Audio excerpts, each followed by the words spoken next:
In the name of the Father, and of the Son, and of the Holy Spirit. Amen. Well, I hope you all had a wonderful celebration of the Christmas holidays.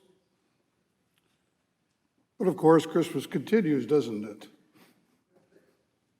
We got to go till the day of Epiphany. But anyway, I hope you had a wonderful occasion on this Christmas holiday. There's an old Chinese proverb in which one says to another, "May you live in interesting times." Now that sounds fairly benign, doesn't it? Yet, it doesn't. Interesting times mean he is wishing on the other times of war, pestilence, hardship, disease, infirmity, all the things that give you a hard time. It's very different than uninteresting time, which is one of peace, harmony, and tranquility. Now, many of you have heard a modification of this statement that was given by Robert Kennedy way back in June of 1966. Kennedy was senator at that point in time, and a lot of things were going on. Kennedy said we live in interesting times, and of course we had the Vietnam War, we had the Civil Rights Movement, the student insurrections, all sorts of things are happening. Well, I think we still live in interesting times. In my lifetime, I witnessed the Great Depression, wars of various sizes, ranging from World War II through Vietnam, Korea, and the like, all the way to Iraq and Afghanistan. And now we're living in an era of global pandemic, and global warming produces all sorts of phenomena, such as massive forest fires, flooding, super destructive tornadoes that are unprecedented. But there's a plus side. We as a people are enjoying great prosperity and modern innovation on an unprecedented scale. A minus side, as far as the church is concerned, we are seeing abandonment of faith as more and more folks don't see the church as relevant anymore. But there's always glimmers of hope out there. On the Sunday following the destruction of Mayfield, Kentucky by hurricanes, survivors marched to the one surviving church to give thanks to the Lord for sparing them and their sense of community, even though the town itself was virtually destroyed. When I was watching the news early this morning, two of the pastors from Mayfield were talking about rebuilding their churches back there. So faith is not dead, it's just resting. So yes, we do live in interesting times. And here we find ourselves in the Christmas season, and the international scene is anything but peaceful. Russia is threatening the Ukraine. China is flexing its muscles in the South China Sea and threatening Taiwan, and the discontent in our national life is almost the greatest since the Civil War. I have to ask the question, why are we here?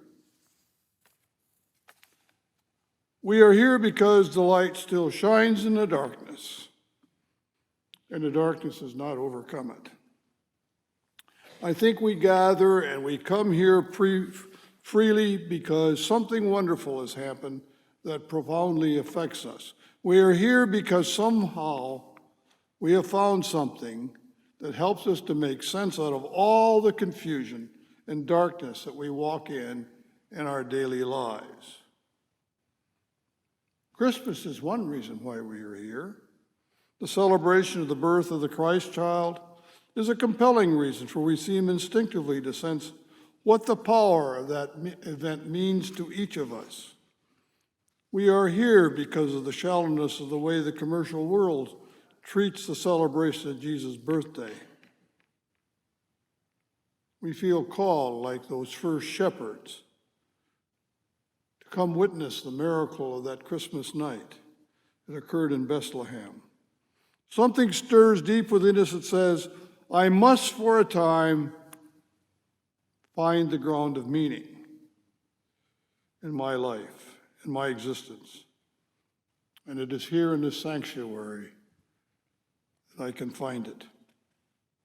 For it is here that we celebrate the coming of God into the world as an innocent child, because the revealed Word of God became flesh and dwelt among us. So we are here for a moment at least, because we are profoundly touched by the awesomeness of the Christmas event. But why do we keep coming back? We know that many don't for all sorts of reasons. You and I know people that have come and then for some reason they leave. They drift away, some to other denominations, others to agnosticism or indifference. The great English writer C.S. Lewis once said, Christianity, if false, is of no importance, and if true, of infinite importance. The one thing it cannot be is moderately important. All church denominations face this issue of loss of membership in their ranks of faithful.